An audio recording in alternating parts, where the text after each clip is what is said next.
श्री राम कथा के स्नेही जन, जब शूर्पणखा ने राम से अपने विवाह का प्रस्ताव रखा और राम ने स्वयं को विवाहित बताकर अपने छोटे भाई लक्ष्मण के पास भेज दिया और लक्ष्मण ने अपने को राम का सेवक बताकर शूर्पणखा से कहा कि हे सुंदरी, तुम विश्व विजेता की बहन हो, मैं तुम्हारा मान नहीं रख पाऊंगा।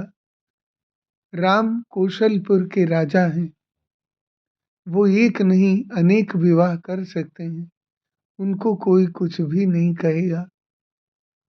तो वह पुनः राम के पास गई और राम ने कहा कि यदि मेरा तुमसे विवाह हो जाता है तो तुम्हें सीता के साथ रहना पड़ेगा, और गृह कलह की वजह से ही तो मैं जंगल में आया हूँ।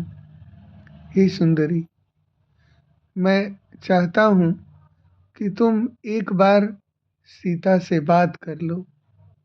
यहाँ सीता के स्वभाव को जानना परम आवश्यक है।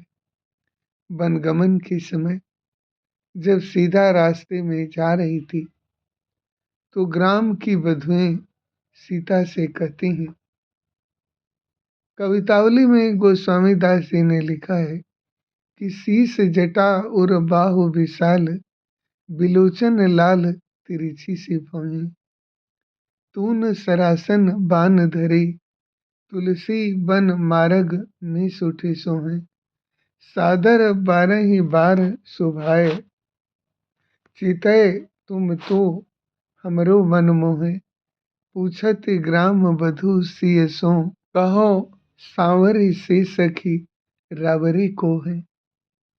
और जब गांव की स्त्रियां सीता जी से बड़े चाव से पूछती हैं कि ये सखी बताओ, ये जो सांवले से सुंदर युवक हैं वे तुम्हारे कौन लगते हैं, तो सीता जी ने जो उत्तर दिया वह कितना मर्यादित था।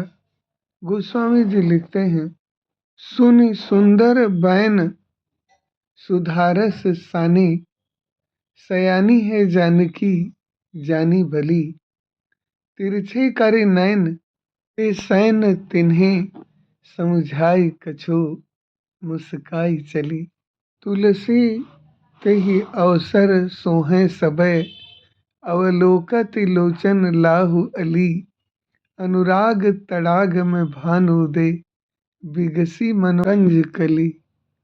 अर्थात अमृत जैसे वचनों को सुनकर चतुर जानकी जी समझ गई कि स्त्रियां क्या पूछना चाहती हैं। उन्होंने मर्यादा का पालन करते हुए कुछ बोले बिना ही अपनी आंखों को तिरछा करके संकेत से उन्हें समझा दिया कि ये उनके पति हैं, और मुस्कुराते हुए आगे बढ़ गई। अभी गया है कि स्त्रियों का सबसे बड़ा आभूषण लज्जा है। लज्जा गुणस्तु नारीणाम व्यर्था आभरण भूषिता, लज्जा हीना न शोभन्ते कुलम चैव विनाशयेत्। स्त्रियों का वास्तविक गुण लज्जा है, इसके बिना अन्य आभूषण व्यर्थ है। जो स्त्री लज्जा से हीन होती है वह सुशोभित नहीं होती। ऐसी सीता से जब शूर्पणखा ने पूछा कि मैं राम से विवाह करना चाहती हूँ, तुम्हें कोई परेशानी तो नहीं है, और सीता ने कोई जवाब नहीं दिया, तो शूर्पणखा हाँ या ना में उत्तर चाहती थी। उसने अपना अपमान समझा और सीता का भक्षण करने के लिए सीता पर टूट पड़ी। उसी समय लक्ष्मण ने शूर्पणखा के नाक कान काट लिए। जय सीताराम। ईश्वर आपका कल्याण करे।